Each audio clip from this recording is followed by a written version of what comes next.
Esses documentos que eu mencionei foram levantados com exclusividade pela nossa equipe de reportagem. O Bruno já em tela com a gente, Jovem Pan News Brasília, conectada. Bruno, seja bem-vindo. Conta para a nossa audiência quais são as informações que você conseguiu apurar. Inclusive, você teve acesso a documentos que explicam como funcionava a dinâmica dos desvios, é isso? Bem-vindo.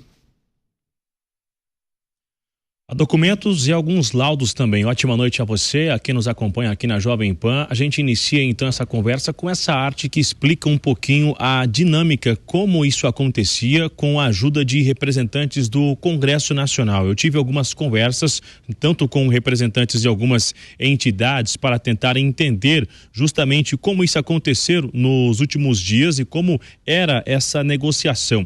Eu vi que eles só conseguiram esse avanço, esse crescimento na arrecadação com a ajuda de representantes de dentro do Congresso Nacional. Essa arte revela então representantes do Congresso, tanto do Senado quanto da Câmara dos Deputados, que conversavam com os bancos e também conversavam com as entidades. Já os bancos repassavam informações para essas entidades que também já tinham uma comunicação direta com o INSS, que também retransmitia informações para as entidades. A gente viu o careca do INSS, inclusive alvo dessa operação, com diversos veículos de luxo e muito dinheiro.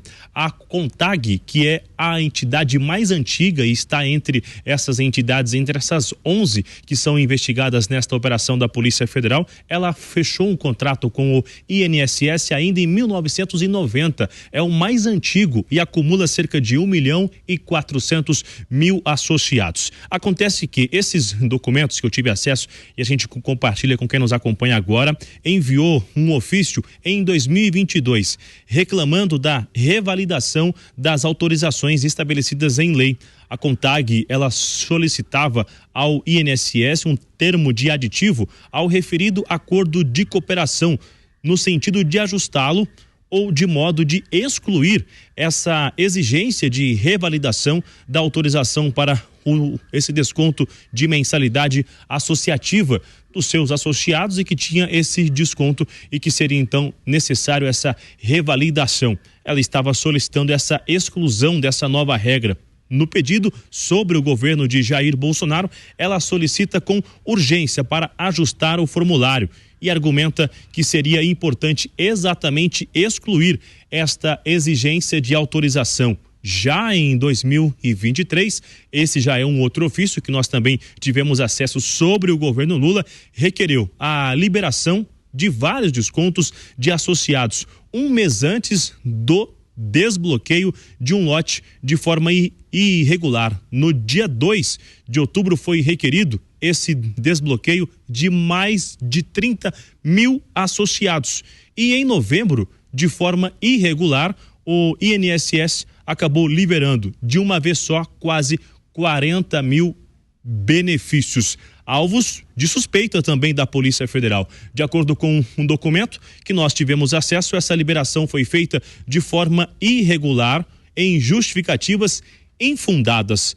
Essa liberação irregular acabou sendo alvo dessa operação sem desconto da Justiça Federal e também pela Polícia Federal. Agora, de um outro lado, o que chama a atenção é esse laudo que eu também tive acesso hoje, que mostra a identificação, a digital de um aposentado que foi utilizada numa falsificação, ela foi adulterada numa tentativa de também liberar esse recurso, esse desconto diretamente deste aposentado do INSS. E aí foi feito um levantamento e visto que esse documento no estado do Pernambuco era falso. A imagem revela do lado esquerdo a digital verdadeira, do lado direito a digital falsa. Então houve uma tentativa de usar ou de liberar esse desconto indevido usando essa digital. E aí, com quem eu conversei, representantes de algumas entidades, para tentar entender o vínculo desses representantes do Congresso Nacional. Havia uma espécie também de cobrança de uma mensalidade para conseguir ter esses contatos, tanto com os bancos quanto dentro do Congresso Nacional também. Uma dessas conversas, um assessor chega a fazer um convite para se reunir na Câmara dos Deputados, que um amigo havia feito esse convite. Na outra conversa que eu também tive acesso, já aparece um aplicativo de mensagens e a gente vê um comprovante de R$50 mil que foi enviado após uma cobrança, dizendo que era justamente dessa articulação. Com auxiliares de entidades que eu conversei nas últimas horas, revelaram que esse valor era uma espécie de uma mensalidade, que tinha uma cobrança por parte de tanto no Senado quanto na Câmara dos Deputados, e era uma exigência. Eles acabavam enviando esse endereço em qual conta esse valor ia, mas que todos os meses esse recurso era repassado. Era uma forma de conseguir um espaço dentro tanto de órgãos do governo quanto dos bancos. E aí, só para finalizar, o esquema dos bancos funcionava da seguinte forma: os números tanto de RG e de CPF desses aposentados eram compartilhados, e aí lá o consignado de forma irregular era feito em 24 mensalidades. Na última mensalidade, quando liquidava esse consignado, esse rastro era excluído do sistema. Ninguém conseguia mais acessar essas informações. Quando esse aposentado ia lá para contestar o seu contra-cheque, nada estava no sistema, já que isso tudo era excluído. Isso foi o que eu ouvi nas últimas horas. Com esses documentos também, a expectativa é que na semana que vem um senador da República seja ouvido em depoimento na sede da Polícia Federal, envolvido nesse escândalo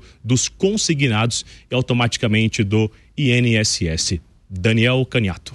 Legal, Bruno Pinheiro trazendo essas informações muito importantes, apuração da nossa equipe em Brasília, trabalho do Bruno Pinheiro, documentos e laudos que indicam a dinâmica das fraudes. Valeu, Bruno, bom trabalho para você. A gente segue aqui para analisar as várias informações que foram compartilhadas. Chamar o Roberto Mota com a gente, conectado. Mota, seja bem-vindo, ótima noite a você. As investidas dessas entidades para que o processo de autorização dos descontos fosse facilitado, contando inclusive com falsificações, né? Essa informação o Bruno trouxe há pouco. E algo muito sério, né? As sinalizações de que políticos participavam do esquema, indicavam caminhos aos fraudadores e possivelmente recompensados por isso. E a sinalização de que na semana que vem nomes deverão ser divulgados e virão à tona. Mota, bem-vindo. É praticamente um mensalão 2.0. Boa noite, Caniato. Boa noite aos meus colegas de bancada. Boa noite à nossa audiência. Essas informações que nós ouvimos agora do Bruno são estarrecedoras. Congressistas que falavam com bancos e com entidades que fechavam contratos com o INSS e faziam descontos na folha dos beneficiários para pagar por consignados que eram falsos, consignados que depois tinham as suas informações apagadas do sistema para que reclamações posteriores dos beneficiários não tivessem nenhum efeito. Entidades que faziam de tudo para evitar a revalidação das autorizações de desconto. O INSS fazendo liberações de forma irregular, ou seja, envolvimento de políticos, bancos, entidades e servidores do INSS. Eu não entendi muito bem essa tentativa de falsificar a impressão digital de beneficiários, que em si é uma coisa assustadora. Se isso foi bem sucedido, é o fim dessa história de usar a biometria. A gente escuta falar tanto isso, né? O sistema vai ter autorização biométrica, como se isso fosse uma garantia absoluta de lisura. Eu não entendi muito bem essa história da digital falsificada, mas eu entendi que se trata de um grande esquema, planejado e executado por gente sem absolutamente nenhuma preocupação com as consequências. É um escândalo imoral, perverso, que foi conduzido em plena luz do dia. Pois é, e trata-se de um exemplo e um documento de um segurado, né? Então, teria sido falsificada a digital daquela pessoa. Imaginamos que o avanço das investigações trará informações sobre outras pessoas que tenham sido lesadas e qual foi a dinâmica. Foi a mesma? Mudaram os documentos? Fizeram alterações? Enfim, a gente vai entender isso com o avanço das investigações. Luiz Felipe Dávila também, apostos, conectado com a gente. Dávila, seja bem-vindo, ótima noite a você. A notícia de abertura de Os Pingos nos Is, uma apuração da nossa equipe, apresentando documentos que foram obtidos com exclusividade, que indicam a dinâmica das fraudes nos benefícios de aposentados e pensionistas. Dávila. Caniato, Mota, Beraldo e a nossa querida audiência. Bom, a abertura dos Pingos dos Is hoje com a reportagem de Bruno Pinheiro é realmente chocante. Chocante porque aos poucos vai trazendo fatos concretos que ilustram esse esquema gigantesco de roubo que se instalou no INSS. Começamos a entender pela reportagem por que os partidos de esquerda bloquearam já em 2019 toda a tentativa de moralização do INSS, tanto na história de rompimento de contratos com instituições que faziam transações ilícitas, como a impossibilidade de criar biometria para poder averiguar a lisura das transferências. Tudo está muito explicado por que os partidos de esquerda, Caniato, apresentaram 19 emendas parlamentares para derrubar as medidas moralizadoras e o aperto na fiscalização do INSS em 2019. Explica uma outra coisa também, muito importante, um dado que nós já havíamos revelado aqui, que em junho de 2024, o Tribunal de Contas da União já havia detectado os problemas desses descontos indevidos por uma lista fornecida pela própria Dataprev, sem a necessária verificação documental. E é o que aconteceu. O TCU recomendou ao INSS que deveria fazer o bloqueio automático de todos os descontos e introduzir um sistema de biometria utilizado pela Dataprev para evitar esses descontos indevidos. E sabe o que aconteceu? Nada. Nada foi feito. E por quê? Porque de 2023 a 2024, o esquema do roubo cresceu 84% acima do período de 2016 a 2021. Número de entidades conveniadas saltou de 15 para 22 somente em 2022, um aumento de 32%. E aí explica esses 8 bilhões de reais que foram desviados por meio de descontos.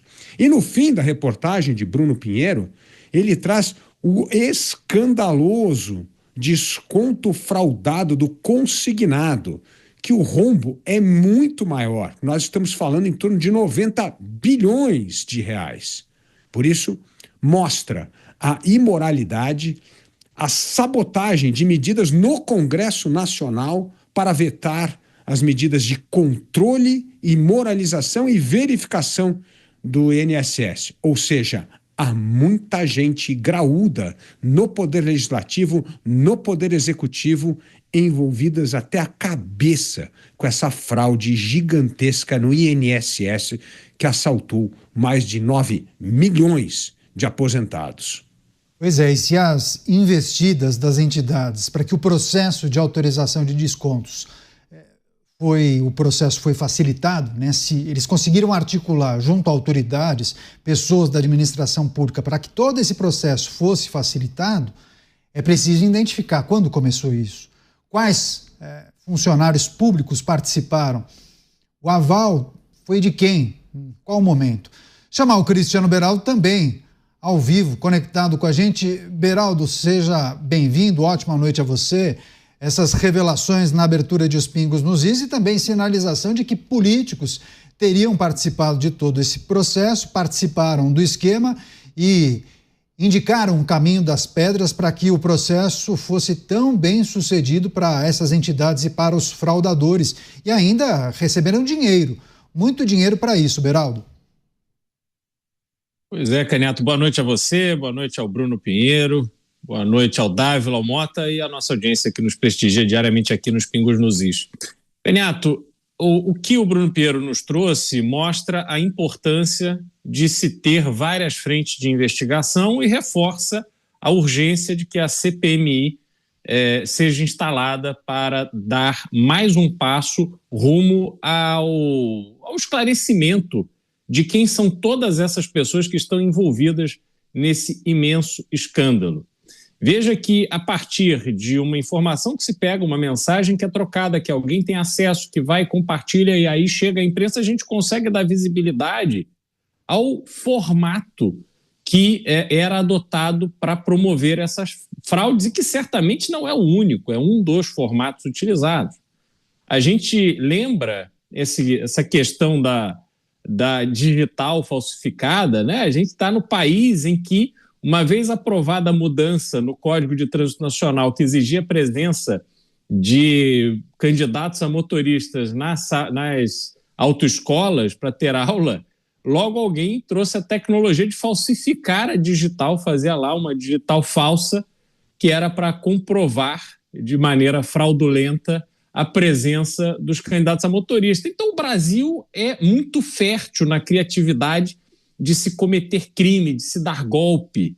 E é por isso que é fundamental que essa CPI traga à tona, ou ajude a trazer à tona, esses atores políticos, porque são pessoas que deveriam estar ali representando seus eleitores, representando o povo brasileiro, defendendo os interesses do povo brasileiro, mas que usam seus cargos, usam o poder que lhes é atribuído em razão da sua eleição para justamente trapacear, passar a perna, roubar o dinheiro da população brasileira, que a gente pode colocar como daquelas mais frágeis e necessitadas que são os aposentados que vivem do INSS.